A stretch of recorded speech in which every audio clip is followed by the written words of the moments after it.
पाली शब्द अत्ता या आत्मभाव को हमने पिछले वीडियो में समझने की कोशिश की थी और स्पष्ट हुआ कि आत्मभाव यानी मैं भाव, मेरा भाव अहंकार है, जिसको बुद्ध ने अनात्मता के सिद्धांत से नकार दिया।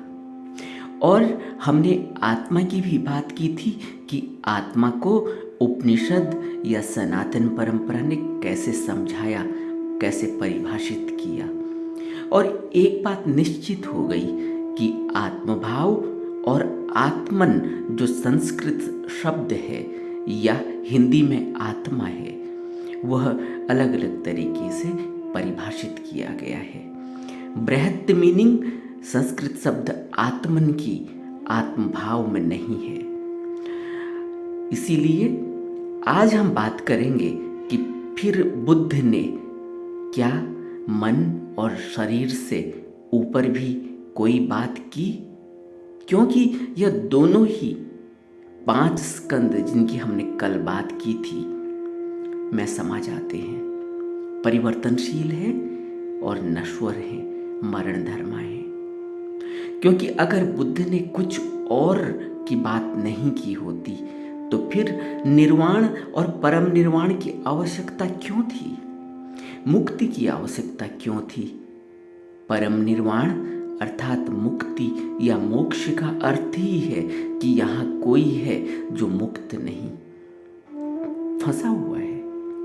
कौन फंसा हुआ है? जो निर्वाण और परम निर्वाण चाहता है।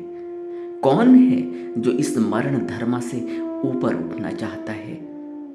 यहाँ से उन लोगों को उत्तर मिलता है जो कहते हैं कि बुद्ध ने मुक्ति की बात नहीं की, जो कहते हैं बुद्ध ने कर्मों की बात नहीं की, जो कहते हैं बुद्ध ने पुनर्जन्म की बात नहीं की। क्योंकि अगर कोई कर्म और फल का नियम नहीं, तो अगर मैं संसार में आया हूं तो मैं पहली बार आया हूं और न मैं दोबारा आऊंगा, तो फिर इतना अंधेरा मेरे जीवन में क्यों है? कभी सोचा? इतना दुख क्यों है? मुझे तो बुद्ध की तरह दुख और सुख से ऊपर रहना चाहिए, बुद्ध की तरह प्रकाशित, प्रकाशमान और आलोकित रहना चाहिए, स्वर्ण काया होनी चाहिए। लेकिन हम कहाँ हैं? अगर हमारे कोई पूर्व कर्म नहीं, कोई इंप्रेशन नहीं, तो बुद्ध की तरह शांति हमारे जीवन में होनी चाहिए। लेकिन हम कहाँ हैं? जरा विचार करना चाहिए, अपने अंदर झांकना चाहिए।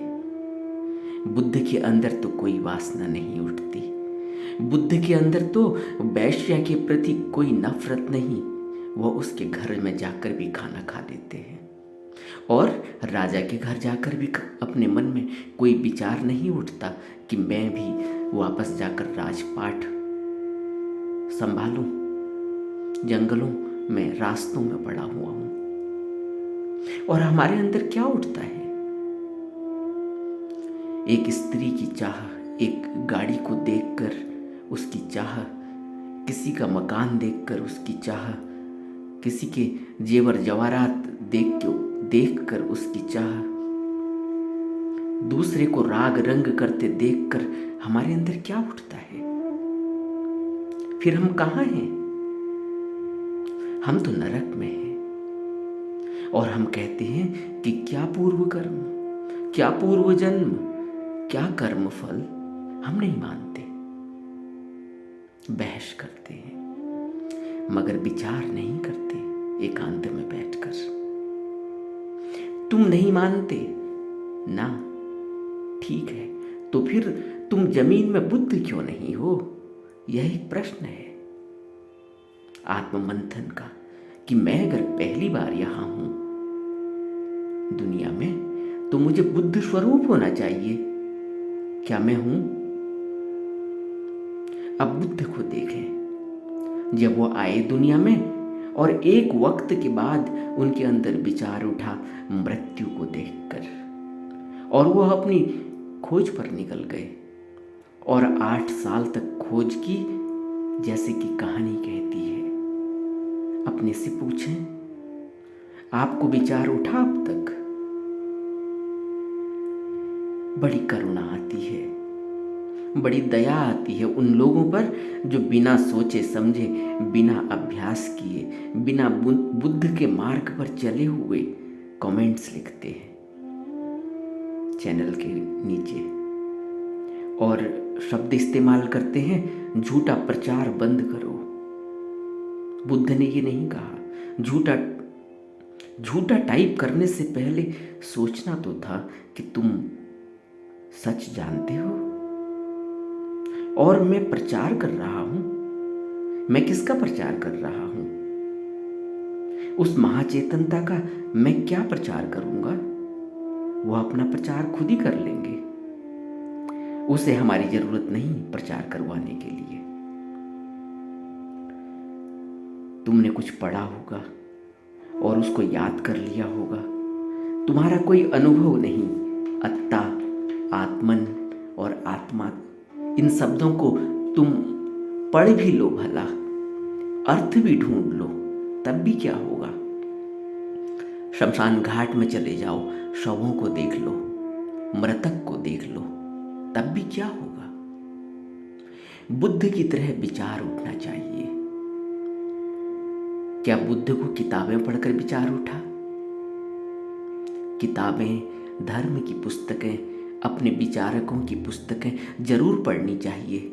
उनसे एक सोच मिलती है, प्रेरणा मिलती है, लेकिन उससे सोच न जगे, अनुभव करने को कदम न बढ़े, अत्ता यानी आत्मभाव जग जाए कि मैं जानता हूं। कोई बहस करे अब मुझसे तो फिर हमें पढ़कर भी कुछ नहीं मिलेगा, और भी अहंकार जग जाएगा, अपना नरक निर्मित हो जाएगा, कान बंद हो जाएंगे, सुनना बंद हो जाएगा।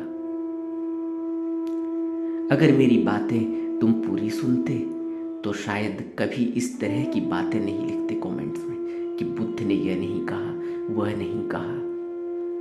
बेहतर है और अभ्यास करो। क्या कहा, क्या नहीं कहा, इस बहस को छोड़ो, इससे कुछ नहीं मिलेगा।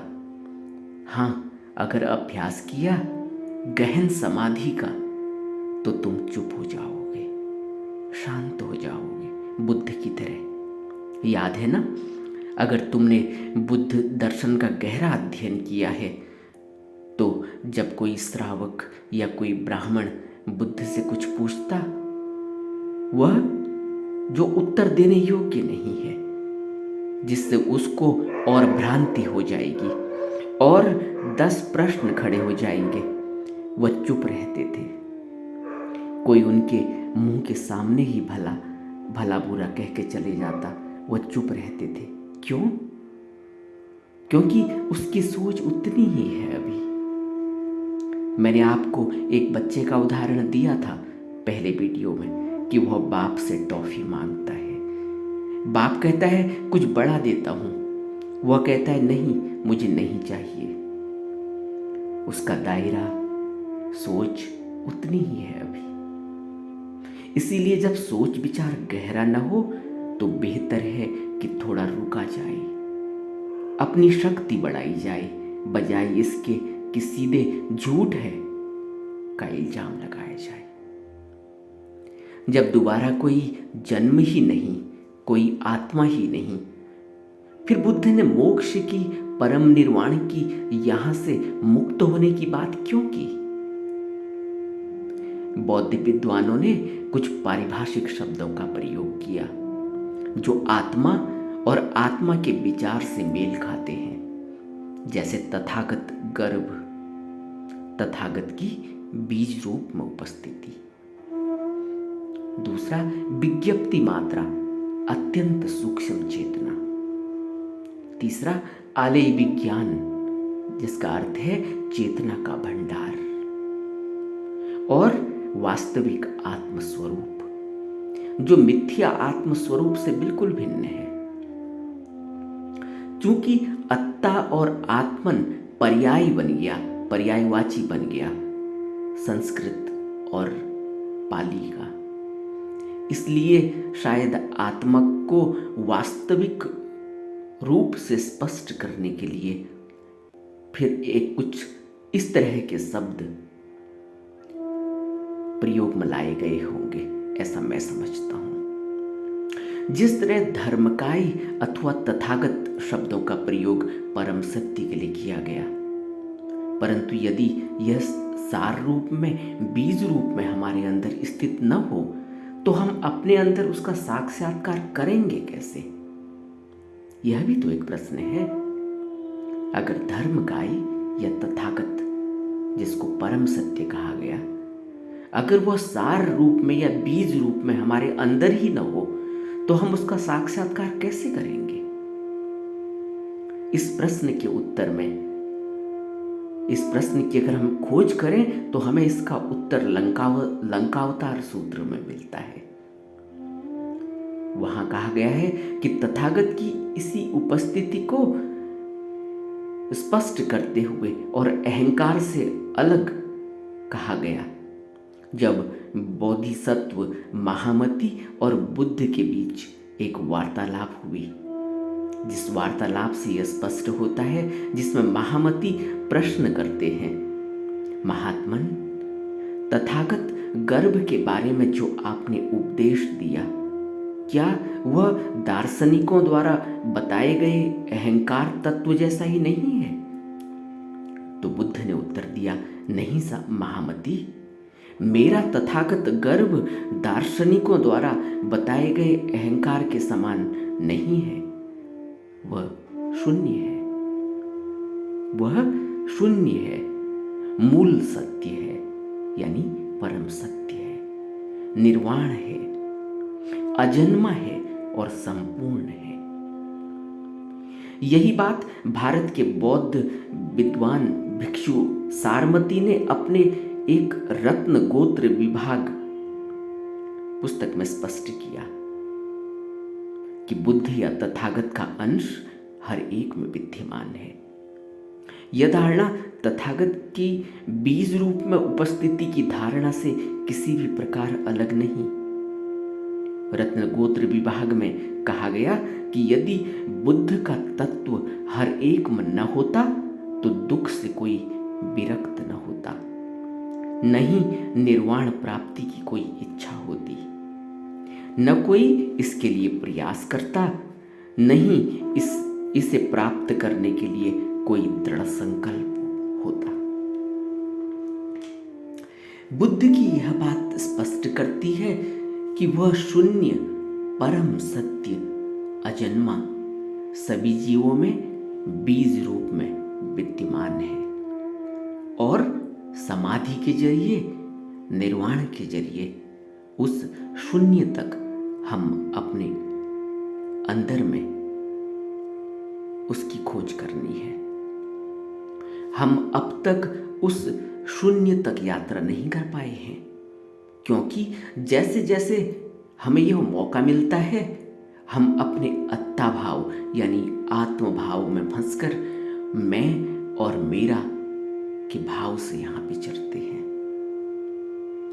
मन और शरीर से कृत्य करते हैं, जबकि यह सभी मरण धर्मा है, अनित्य है, नश्वर है और बार बार संस्कारों की मैल अपने अंदर डालकर अपने बीज रूप को, तथागत को या शून्य रूप उस परम सत्य को अपने अंदर और मैला करके या उसके ऊपर और मैल चढ़ाकर चले जाते हैं। इसी मैल को अत्ता भाव, अहंकार भाव या कर्मों की मैल कहा गया। यही कारण तो है कि हम सोच तो रहे हैं कि हम पहली बार यहां आए हैं, मगर हम बुद्ध की तरह नहीं विचर रहे हैं। हम बुद्ध नहीं हैं। क्यों? क्योंकि मैल ऊपर से लगी हुई है, कर्मों की मैल, अत्ता भाव। हम तृष्णा के पीछे भाग रहे हैं और मान हम यही रहे हैं कि दोबारा थोड़े ही यहां आना है, पुनर्जन्म की तो बात कही नहीं गई और कुछ भी करते चले जा रहे हैं। जरा सोचो, तुम किसी को गाली दे दो, मार दो, छीन लो और फिर सोचो दोबारा आना किसने है। और बुद्ध कह रहे हैं कि भिक्षु अपने छोटे से छोटे कर्म को भी सोच विचार कर करता है, अपने स्वहित के लिए नहीं करता, लोकहित के लिए करता है। और कर्म करके प्रफुल्लित होता है, आनंदित होता है। बुद्ध बार बार कह रहे हैं कि राग रंग से बचो, मैथुनचर्या से बचो। अरे जब यहां आना ही नहीं है, कोई कर्म फल ही नहीं है, तो फिर क्यों कह रहे हैं? यही विचार करने वाली बात है। कुतर्क नहीं करना चाहिए, जीवन को समझना चाहिए। ये बहुत ही मूल्यवान मौका है, मनुष्य के रूप में मिला है। और बुद्ध पुरुषों की वाणी को गहरे में आत्मसात करने का मौका मिला है, चित्त को शांत करने का मौका मिला है, अभ्यास करने का मौका मिला है। अभ्यास पर पूरा जोर देना चाहिए। सदाचार, चित्त शांति, मन की शांति, स्मृति, समाधि और निर्वाण पर अपना जीवन समर्पण करना चाहिए, क्योंकि भिक्षु होना बड़े ही गौरव की बात है। इस भवसागर में, इतने बड़े संसार में, जहां हर जीव तृष्णा के पीछे भाग रहा है, एक भिक्षु के लिए भिक्षु होना बड़े ही गौरव की बात है। बुद्ध की वाणी का, बुद्ध पुरुषों के उपदेश का फायदा उठाना चाहिए। हम अनंतता के इस चर्चा को अभी और अगले वीडियो में भी जारी रखेंगे।